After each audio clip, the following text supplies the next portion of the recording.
but they kept 4 quarterbacks on a roster and didn't want to play 2 of them. Right. So essentially, you're taking up 2 extra roster spots, and you have 2 quarterbacks, and one tore his ACL when he finally got a chance to play. Right. So, like, within about 5 minutes. So you have Ryan Fitzpatrick. And it just hasn't worked with Fitzpatrick. He bet on himself with a 1-year deal a long time ago. We knew it wasn't working out.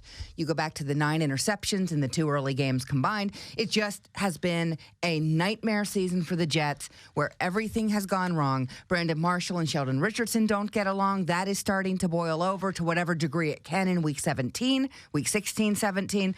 And it's just been a nightmare season. I will say this, though, with Bowles. If you like him as your coach and you've liked him until this season really fell apart, you keep him. Because the last couple weeks have not been a fair measure of what this roster should be or really how they should be operating. Because you have a quarterback in Bryce Petty still overmatched and now injured again. You have a quarterback in Christian Hackenberg who you are hell-bent on not playing. And you are now going to have to, I would think, activate Christian Hackenberg for the first time this week against Buffalo. And my every suspicion is you go back to starting Ryan Fitzpatrick in what turns out to be a weird game against one of his former teams with nothing on the line except both head coaches' futures will be speculated about. Rex is obviously a more dire situation than Bowles, I think. Right, and the only issue I have, Kim, is that and I don't disagree with your assertion and anything you lay down in terms of Bowles, and you know, I've defended him, and I think he should come back, and we talked about it last week. The look, though, with this team just getting destroyed, embarrassed, the 3 national TV games this year, the game on Saturday, it's great that, it wasn't anything more serious. I mean, everyone's concerned, but they go into Foxborough and just get utterly destroyed. It's 27-0. You're looking for something else to entertain you. Oh, and that was before 27-0. Yeah, it was way before that. Where you're saying I can't watch this anymore. Yeah. I'm flipping over to watch Packers Vikings. It's hard to get through the game. Yeah, that is the thing where if I'm Woody Johnson, how much does that play into it? Where the look of this team, where you're not getting much pushback by the team late in this season, where they're really giving you next to nothing. I do. I think it matters. I think it says a lot about the locker room and who's in it, and about the amount of overhaul that has to be done, period.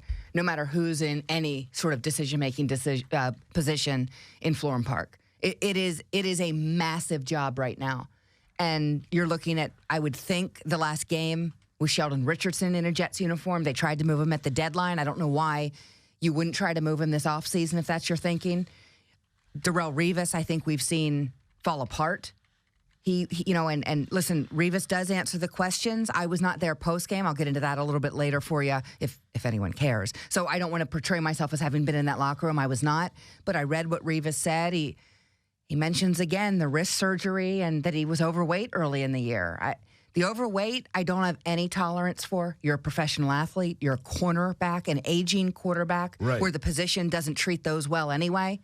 You got to be in shape. I don't understand the reason for. The wrist surgery, Moose, I guess. I've never had wrist surgery. I've never played press coverage.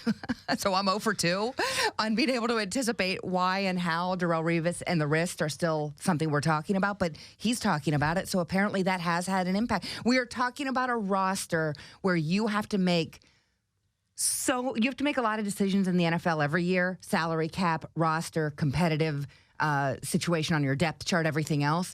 The Jets have decisions to make about dozens of players. You can't get rid of all of them. You can't say goodbye to all of them. You can't cut all of them. They have dozens of decisions to make when you look at this roster. No, well, you're not wrong. And Revis, I'm tired of hearing about. I'm tired of hearing about the woe was me with Darrelle Revis. Whether it be old, whether it be losing a step, whether it be being overweight, whether it be about the wrist. Kim, I paid Darrelle Revis to be an exquisite corner, to be a leader, to be a guy that, second go around, coming back home, and everything that goes along with it. With Darrelle Revis this year, all I've heard about is a complaint session. I mean, it's really, and he's no longer the player that he once was. When when he was great and it was Revis Island, he wanted to tell you, just how great of a player he was and how much money that he deserved, right? And now that he's clearly not the player that he once was, he wants to tell you about all the excuses as why he is not that player that he once was. And as a Jet fan, you sit back, you're saying, I don't want to hear it. Listen, you're not performing.